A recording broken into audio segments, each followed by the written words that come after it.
What's good, everyone? You're listening to On Our Level with Sam and David, talking all things casual drinking, gaming, media and entertainment. Good evening, David. How's it all going? Do you want to start off by telling us what you're drinking this evening? Yes, good evening. This evening I'm drinking something a little different. So I've been playing Dungeons and Dragons with a couple of my mates recently, proper nerdy. And one of our dungeon master, he's never really drank before. So every time we have a sesh, he's like, "Oh boys, what shall I bring?" So he'll go out and buy a brand new bottle, which is not the most cost-effective way of doing it. But I hosted it, I think Sunday, I think it was. So they all came here, and so I've got loads of bottles of random booze in my kitchen now. So thanks to Dan from my Dungeons and Dragons group, I am drinking Jack Daniel's Tennessee Honey and Lemonade, which I've had before, but it was a long time ago. I just thought, why not? American stuff. Oh, yeah. But, yeah, what are you drinking today? Is it something a bit more Christmassy than what I've got? Mine's a bit summery. Yeah. Well, ooh. I'm still going through the advent calendar, aren't I? So I've got a red here. This popped out today, so straight out of the box. It's a Three Gables Barbera. I think you're actually supposed to pronounce it as, but yeah, there's a small bottle. It's Barbera. But, no, I haven't had a sip yet. Never had it before. So I'll be interested to see. It smells good, but I'll be interested to see what it's like. I do love a red at Christmas. It's my go-to. Or Bailey's, I think, like you suggested the other day. Well, I've still got that custard cream stuff, and I was like, I just want a glass of that with some ice. That would be good around Christmas time. Yeah, 100%. Might take that home. Too easy to drink. But anyway, we digress. This is our 25th episode. 25th. Crikey. It's actually crazy to me, or us. Half a year ago, if you told me we were able to pump out this many episodes before the end of the year, I'd probably have ripped your arm off. Yeah, it's a bit weird, the fact that there's so many episodes, and also the fact that our faces are out on YouTube for everyone to see. So it's strange that we've done so much already and still so much more to come. And we've been pretty consistent, I'd say, relatively. We've had a 2-week break every 2-3 episodes on average. I think we missed it once or twice, but it's been pretty good. And to finish off the year, David and I, we're going to be announcing our top 3 games and top 3 watches, I'd say, so TV and film of this year, 2021. I suppose it's our kind of On Our Level or our own mini awards ceremony for what we consider the best On Our Level awards. Yeah, On Our Level awards. For each... Before we go on to that, for the audio listeners, you can't actually see what we're wearing at the moment, but we are donning full Christmas attire. We've got the Christmas jumpers. Got the Christmas jumpers on. Sam's a little pudding. Hello, pudding. I've got my reindeer, little bit. Yeah, we'll hide that from the camera before we get demonetized. Yeah, right. Yeah. We're really in the spirit, kind of summing up the rest of the year, last year. I mean, New Year around the corner as well, so why not get in the mood? Yes, come take a look at us on YouTube if you really fancy checking out the Christmas jumpers. I think it was Christmas jumper day not too long ago as well. This isn't mine. I've just pulled this out of the cupboard. I was going to say, we were talking before this, and you said, I don't have one. What am I going to do? No. See, I'm not a Christmassy guy, unfortunately. Boo, I know Scrooge, but humbug. That's me. Unfortunately, can't wait for it to be over. But anyway, sorry, digress again. For each winner today, we'll give a short reason as to why, but we won't drone on about it because I'm sure the majority of winners and you guys listening would have already heard the episode that we've spoken about these games in more detail later in the year. So, I mean, if you want to listen about what we spoke about them in more detail, check out the winners on our episode list on whatever platform you're listening to. I'm sure you'll be able to pull them out from there. We'll get started and cracking with film and TV. Strangely enough, I think we've both picked the same third place in TV and film. Yeah. And actually, I don't think it was this year, but it was so good. And I think this was one of those. But it wasn't. Yeah, because I got this on DVD last Christmas. That's nice. Right. Okay. Yeah. Go ahead and reveal, because this is third place for TV and film this year. Yeah. So third place for TV and film for both Sam and I is Tenet, which was a cracking film.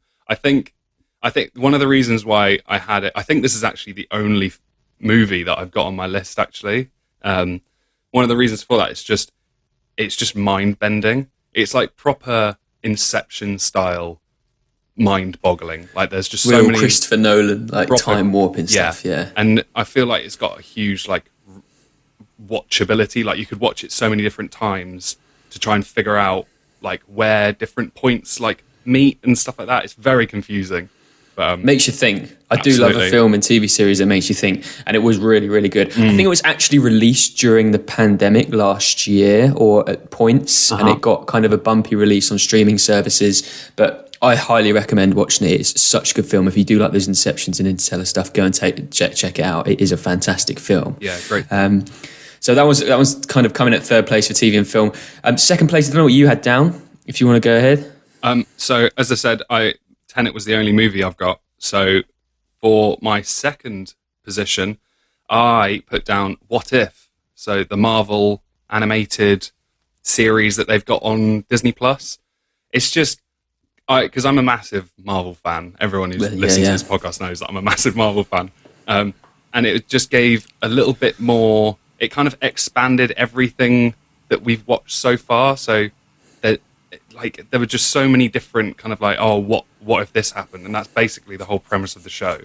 And it's just great. I actually haven't finished it yet. I think I've got like 2 episodes left, but that it's good enough to be on my best of the best this year. So diabolical. You put it on your top 3 and you haven't finished it. I know, but it's great. I thoroughly enjoyed it, but I've still got a couple to go. There's just so much on, like, to watch and play. So finding time for things is a bit tricky, but yeah.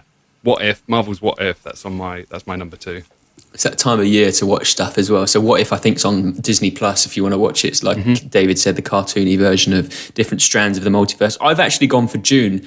I don't think you've watched this yet. No, but and for those that... It would probably be on my top 3 if I've seen it. So I think it would be too. For those that do like kind of your Star Wars, Lord of the Rings films, it's very, very good. And I know there is a book as well that people have told me about and have also stated that the written, the book is also a very good read.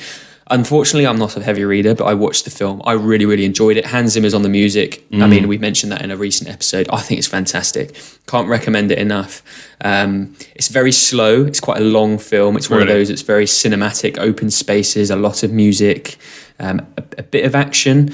It does really remind me of Star Wars. A different version, different kind of dialogue and lore to Star Wars, but it's a really, really good watch. Highly recommend June. There's I think the sequel is already planned for it to come out at some point, not next year, probably the year after or something. I'm not sure. Yeah, you're right. Because I think the film only covers half the book. Right, okay. Something like that. If you've seen the book, it's a chunky, it's kind of like the Game of Thrones, like how big that is. But I'll have to check this out. I've heard so many good things about Dune, so yeah, it's very good. Highly recommend. Put that up there. Not sure if it's on streaming platforms yet. I think it's still in cinema. Should still be in cinema. Big release. I think it did well at the box office. Now, drum roll, please, for number 1s. I'm actually going to go first and reveal that I would put the top of my list for film and TV this year. I've gone for Loki, which is another Marvel series, TV series that was released, I want to say earlier this year. Yeah. Very, very good. I honestly think this is, as I said in previous episode, this is one of the best things Marvel have created, in my opinion. I thought the storyline was great. I thought it was funny. I think it tied in with the multiverse really well. And actually it set the scene for the next... What is it? It's not chapter. It's not episode. It's phase. Next phase of the Marvel cinematic universe. The next big bad, isn't it? It's setting up the next big bad. It was really good. It kept me on edge. I didn't think the storyline was flawed in any way. Again, Marvel brought in an excellent amount of humour.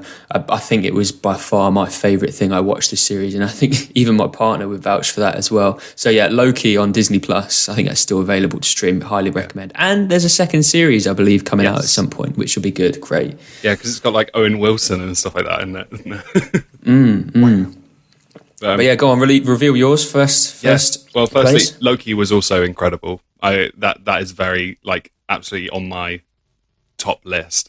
But so my first place is a TV show. I've spoken about it maybe once or twice in our podcast, but it's called Invincible, and it's the kind of darker animated superhero TV show, and it's got so many voice actors in it. I loaded it up just before we started the podcast just to see who's actually in it, and it's got like J.K. Simmons, Gillian Jacobs, Sandra Oh, Mark Hamill, who's Luke Skywalker, also Joker, massive voice actor. Seth Rogen's in it. Oh god, Zachary Quinto, literally so many voice actors. And like when you're watching it, you don't get like distracted from them because they're like they have such incredible performances from each and every one of them. But it's just so brutal. Literally, first episode, it's like it's like you think it's like a happy-go-lucky like animated superhero TV show, and then boom, it's like brutal, absolutely brutal. But the storyline for it was incredible. It's setting up for like another season as well. But yeah, it's an incredible TV show, and it's absolutely my number one for the year to top anything else.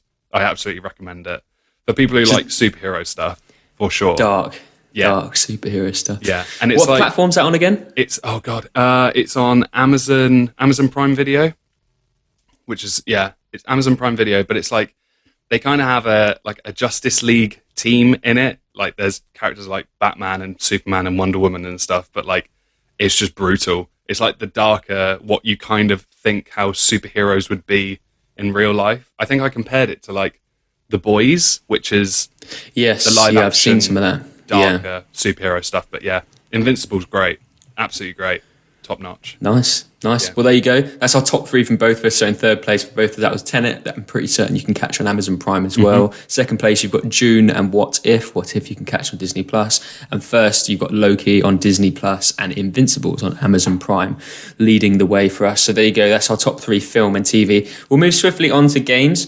Big year for games, I think, for us, both of us. I mean, actually, no, sorry. I managed to get a new generation console, which I think really... Thank you. I nearly said you did, which has really kind of reinvigorated the amount of games I've been able to play, and on a completely different level as well. I've just got to upgrade my TV, which hopefully, touch wood, come next episode, I'll have one. Nice. It's been really fun. I think across all consoles, I've really enjoyed it. There's been a lot of new kind of different game modes coming along. In particular, Battle Royale is still going strong. Nothing really setting a new scene yet, I'd say. We're still in a heavy Battle Royale area or kind of space for gaming at the moment. But I mean, we'll kick off with third places. I'll go ahead. This is something very different for me, and I thoroughly enjoyed it. And I know we both thoroughly enjoyed it when it first came out. Yeah. I'm still playing a lot of it as well, and that's Pokemon Unite on the Nintendo Switch, the free-to-play MOBA, which is massively multiplayer online battle arena. What was it, MOBA? Yeah, I think that's right. Yeah. Massively online or multiplayer. Who knows? Anyway, whatever. someone's going to League of Legends and Dota and StarCraft. Yeah. All that stuff. Yeah. Very good game. I mean, we love the Pokemon franchise. I think we did an episode on this, so please go back and check that one out. It's a very, very, very good game in my opinion. Easy 10-minute gameplay. They've really upped the game in terms of cosmetics. They're dropping new characters to play with all the time. They're balancing and buffing and nerfing things on the regular. It's a really fun game, and recently they've done an update for the winter. So they've changed the whole arena actually to a winter atmosphere, put a load of winter Pokemon in. It's really cool. Rather than Zappy in the middle, you've now got Articuno, which is really cool as well. That's cool. So they've changed the whole theme. It's really good. They've updated the UI and the UX a little bit better, so it's a lot more manageable and easier to play. But yeah, Pokemon Unite, well up there. I think probably the Switch game I played the most this year. I think that's the same with me. That it's either that or Fortnite was the one that I played most of my Switch this year. But like, it's interesting you say that they've updated the UI, because it's now, I don't think at launch it was out, but it's now out for mobile devices as well. Yes, yeah, so you're right. That it might have had something to do with that, where they're trying to like clean it up a bit, make it a bit more user friendly. But yeah, Pokemon Unite, that's a great game, absolutely great game. My third is, now we've spoken about this, I think it was a couple of episodes ago, Forza Horizon 5. Great game. Yeah, big game. Great game. And this is coming from someone who's not like a racing game fan. Like, I usually hate them, but I just feel like I'm not I'm not good at them. Like I just keep pinging into walls and stuff, but there's just a good combination of different activities and events that you can do where they kind of like, and it's also like open world, so you're not just like stuck on random races. But yeah, and also it's a gorgeous game. Yeah, like, stunning. I don't even want to think about what it looks like on your Xbox Series X because jealous. It's funny actually because my mate picked up a Series X the other day and he's got like an old 30 FPS TV that's HD, and he even said playing it for the first time that looked good to him. Really? So wow. Yeah, it's a very good game, and I think it's the first game that I think has pushed the graphics to the next level, in particular on the photo element, which I'm sure possibly I'll touch upon later, depending on whether it comes in my top 3. We'll see. But yeah, Forza Horizon 5, I rate that in the top 3, 100%. Yeah, so Switch absolutely. and an Xbox game there and PC. Moving on to second places. I'll let you go first this time. Do you want to jump in with your second place? So yes, this I didn't really know where to put this one because and also it's like right at the end of the year this has come out, so this is no surprise to anyone. My number 2 is Halo Infinite multiplayer / campaign. Yeah. So yeah, It's out now, isn't it? I've absolutely been smashing the multiplayer. Like the battle pass is just, it's anything that has a battle pass in it. I'm like, oh yeah, give it to me.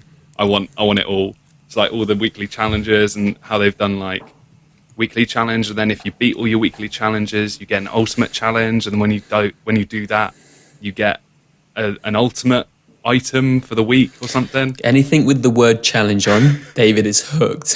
Yeah, challenge or like sold. Yeah, literally just challenge or cosmetics, like anything like that. I'm a sucker for. So yeah, Halo Infinite. It's proper nostalgic as well because like it's proper old school Halo combat. There are a couple like new weapons in there, but like you've got the old classics. It's just great. The only thing I wish they'd do, which I know obviously it's gonna happen because it's technically still in beta, I think, the multiplayer, is like just more game modes, like just a Slayer playlist, like Infection would be really cool. But yeah, been smashing the multiplayer. The campaign I've also started, and it's great. Campaign's good. It's very much a different Halo in terms of like, because it's open world, and it's kind of less linear because you can do kind of whatever you want. Like you can go to different objectives, you can take things as slow or as fast as you want. Like I think you've said you've been smashing the actual campaign main missions, right? Yeah, I'm 70% through. 70%. Oh my god. Yeah.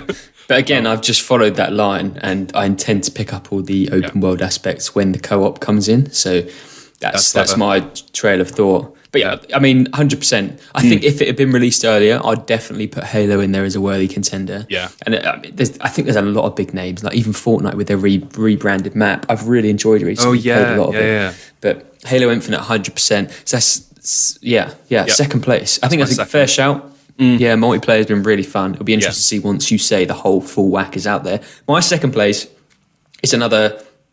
day one that came with Xbox Game Pass, and it was Back 4 Blood. Thoroughly enjoyed it. Kind of zombie slaying game, like entirely tailored to that zombie slaying stuff. Open world, you got a linear mission, you got kind of it's really fun. I really enjoyed it. I'm really disappointed that I haven't had more time to finish it because some of the levels are so hard, you need other people to play it with, and coordinating that time, even for us to get together in a 2, it's hard enough as it is. Yeah, like we played a couple of the story missions. Like, we need to finish that because I think we're up to Act 2, and there's only 2 more. Yeah, and it'll be interesting to see if they add on to that as DLCs and stuff. It's a really fun game, really, really fun game, and it's one of those that I feel if you had a long gaming session, maybe for 2-3 hours on a specific game, it's a good one to come off to and go and do something else and have a bit of a laugh. Yeah, for sure. I thought it was funny, had a good mix of jokes in it. You had a bit of jump scares in there as well with some of the zombies. A lot of attachments and variability of the guns and different gameplays and perk systems that you can use. Really good game, part of the Game Pass. And like I said, it's a shame I haven't had time to come around to finish it because it was very, very good. So yeah, Back 4 Blood and Halo Infinite multiplayer, both of those on Xbox and PC. I'm not sure if Back 4 Blood's on PlayStation 5 or not, actually. I'm not sure. Not convinced. Yeah, I'm not sure. I'm not. Could be, might not be. Again, don't quote us. But yeah, those two are in second place. Right. So I say probably the biggest ones. Now we're going to come to. I'm going to start off with my first place game of the year, and I can announce it has already been said in this run up. So it is Forza Horizon 5. Hey. The new console, looks very, very good on the new TV. I think it takes full advantage of the hardware in the new consoles. It's really good looking. And I was going to say on the photo modes when you go in, it's actually I think one of the first games where it uses the ray tracing. Oh yeah, when you like actually take the photos and you can take change the photos and stuff. Go into photo modes, and it's a very, very stunning game. That's the first glimpse I got of the full capability of the new consoles and the hardware in them, and it's stunning. And like you said earlier, it's got a really good balance of an arcade feel to a serious racing. They've tried lots of different things. They've got ongoing seasons. And again, it's one of those games that if suddenly my whole party left and went to do something else, I'd happily jump in and play a racing game. And it's not just you that have said that you've enjoyed a racing game for the first time in a long time. I've got a couple of other mates that have picked it up and downloaded it on the Game Pass and said that actually I'd never played or enjoyed a racing game before, but it's just so good to jump in and play again, do something a little bit stupid. It's, again, another open world racing game. I think it's a really good concept. I don't know what it is about it. I don't know. There's just something about it where it's like, this is actually really fun to do. Like, it's just fun to, like, as you said, just mess around. Like, you don't even have to go and do races. You could do whatever you want. Yeah. It's a great game. I'll be very interested to see what the next Forza main game will look like. So Forza Horizon is the open world version. I think the Forza Motorsports is just kind of the track racing. It's not open world. So again, these games tend to focus on looks of a game rather than playing and feel, because it's the main aspect of them to look as realistic as possible. So Forza Horizon 5, top of the list. Had the most fun playing. I think I rinsed it. I'm well over level 100. Oh my God. Loved it. And the fact that there's a challenge element to it as well, it was just fun. It made me keep going back to the races and racing with those specific cars that you needed to do it. So Forza Horizon 5, definitely top of my list. Worthy winner for me. Fair play. Yeah, fair play. As I said, it's in my top 3 as well, and like not racing fan at all. That says enough as it is, right? Yeah, for sure. So my number one, I have also spoken about. I haven't spoken about this today, but I have brought this up on a podcast that we've done a couple of weeks ago, probably.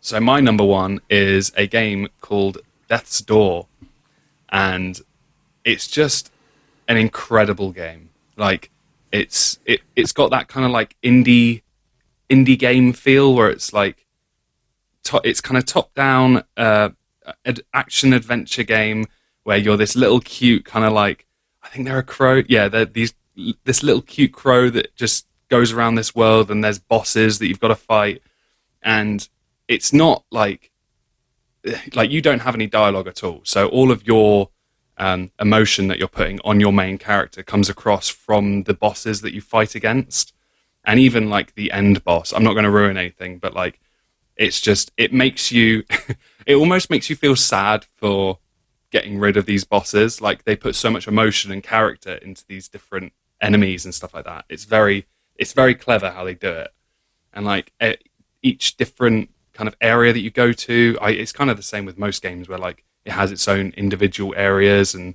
kind of characteristics and stuff like that. But it's just it's a very, very well made game. And I do believe it's actually come from a really small team as well. But yeah, it's been my number one.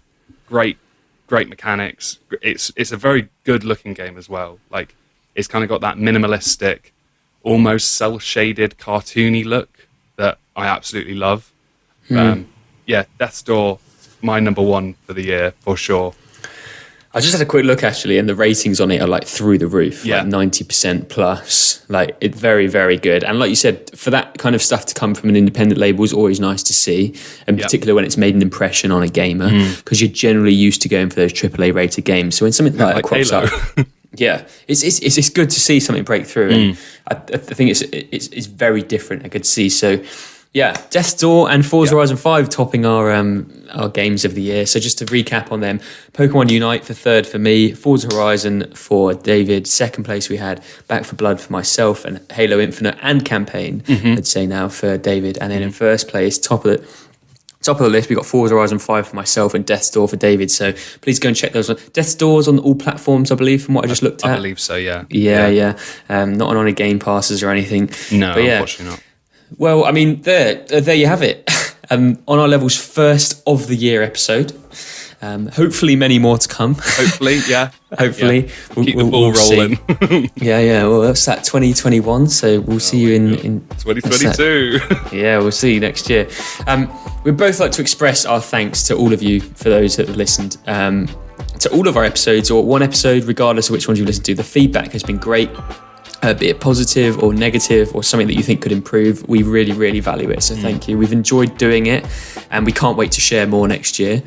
The enjoyment factor to me has actually been a lot more. It's not just me expressing my enjoyment for TV and film, but also it's quite a good personal development for both of us in terms of improving our speech and vocabulary and all of that kind of stuff and planning. So if there's any feedback you have regardless of games and TV or the way we speak, the way we present ourselves, please always feel free to leave a comment. We'd appreciate it and we'd always like to improve what we're doing.